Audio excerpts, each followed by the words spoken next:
Hello mga katools, welcome back po ulit sa YouTube channel natin. At sa video po natin ngayon ay mag-unbox po tayo ng isang portable MIG welder. So 3 in 1 po ito guys. Meron po itong MIG, TIG at saka yung ARC, yung MMA. So ang nakalagay po sa description niya ay nasa 950 amperes na po yung current niya. At yan po ang i-review po natin kung talaga bang tunay na 950. Siguro okay na siguro kahit 500 eh.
At ito po yung kanyang MIG torch.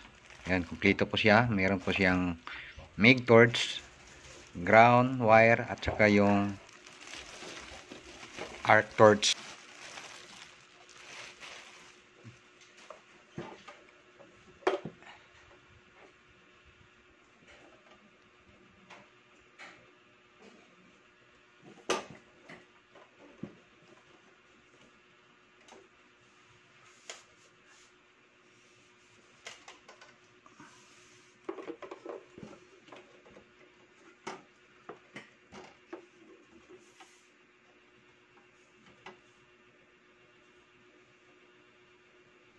Ito po ay para sa volt at ito naman ay para sa current niya. Kung ilang amperes po ang gusto nyo.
Ngayon naman guys ay ikakabit na natin yung MIG wire nya. So tatanggalin muna natin itong naka-lock para maipasok po natin yung MIG wire.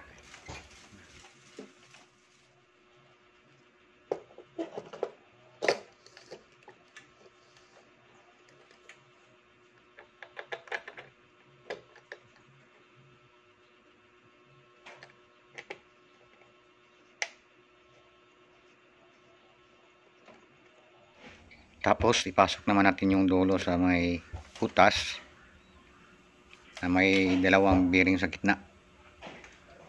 At pag pinipress po natin yung controller sa torch niya, sa MIG torch, ay kusa na pong lalabas yung wire niya. Yan.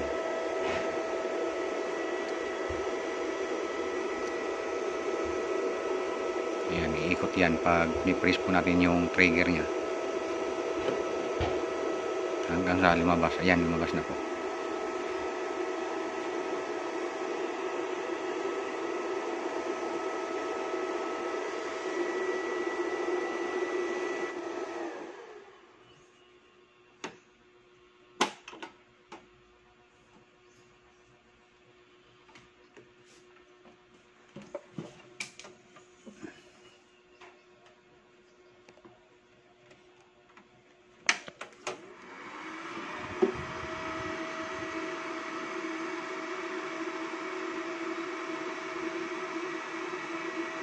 At ito naman ang kanyang selector para sa MIG, MMA at saka sa TIG.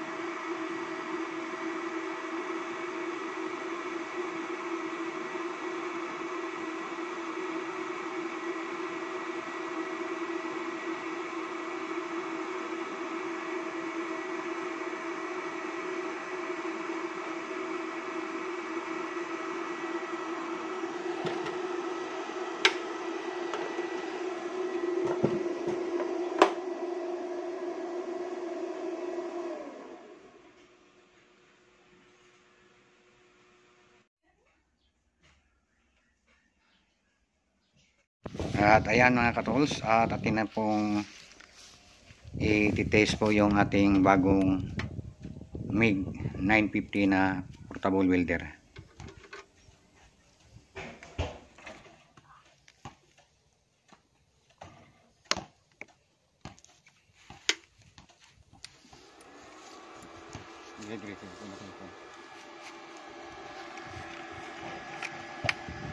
So gagamitin muna natin tong MIG. So ito yung selector niya guys para sa MMA at saka sa MIG. So itong TIG wala ito kasi wala naman pong lagusan ng gas, argon gas.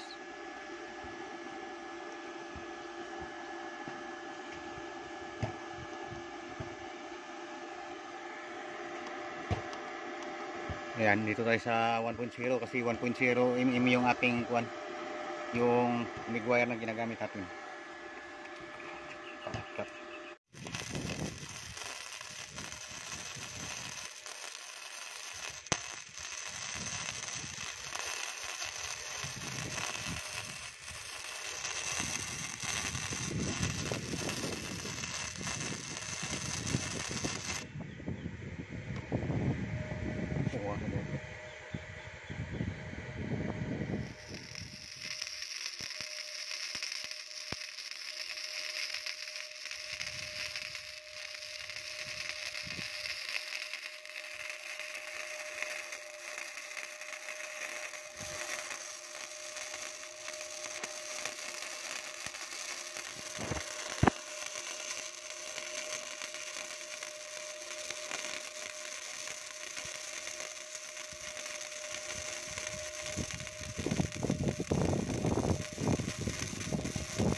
Yan, itong anak mo naman ko na naman.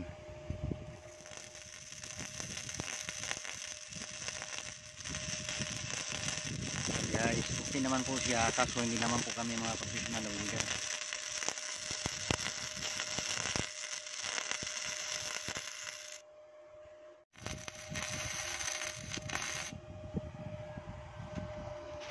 Okay mo din siya deh. Kita pas mata pa eh. Yan guys, ito po yung hinang namin. Practice ba? Hindi naman po kami mga professional na welder. Pero siguro pag ang gumamit ito ay yung mga professional talaga na mga welder, ay masasabi kong okay na po ito na welding machine. Ito po ay MIG 950.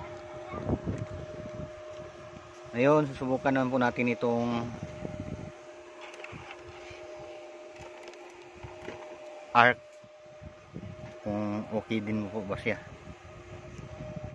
Yan guys, itong arc naman ang susubukan natin. Saan eh?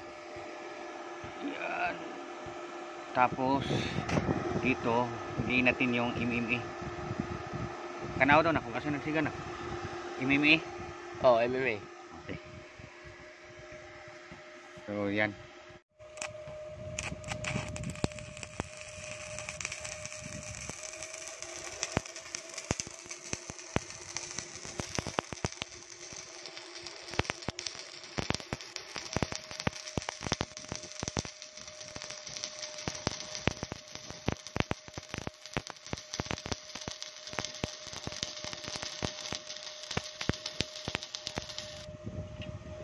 Dutog agi niyo boy.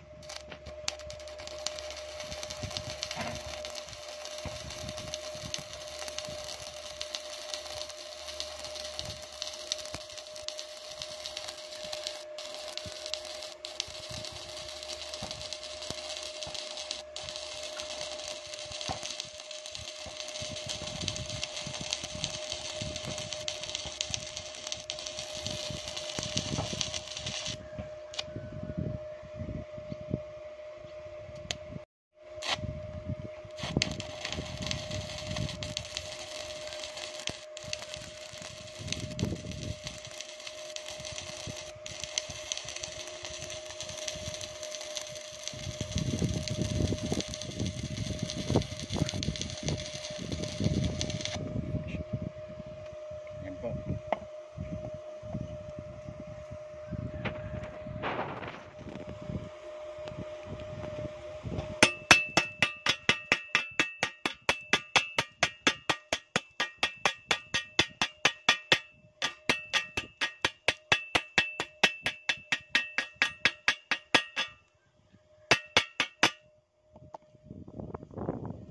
So, ayan po yung hinang natin gamit ang arc welding. Ayan, medyo kabisado po natin yung arc kaysa sa MIG. At ito naman po yung sa MIG natin. Tai-tai po. Pangit. Hindi kasi tayo professional na welder guys. Pero ginawa ko talaga ang video na ito para at least mayroon po kayong idea. At saka mabigyan nyo din po ako ng idea kung paano po talaga ang tamang paggamit ng MIG welding. So, ayan guys. So, yan. Ito ang ating MIG 950. So, para sa mga magtatanong ay ang bili ko nito ay nasa 2,411 po. Yan. May free na po siya na MIG wire.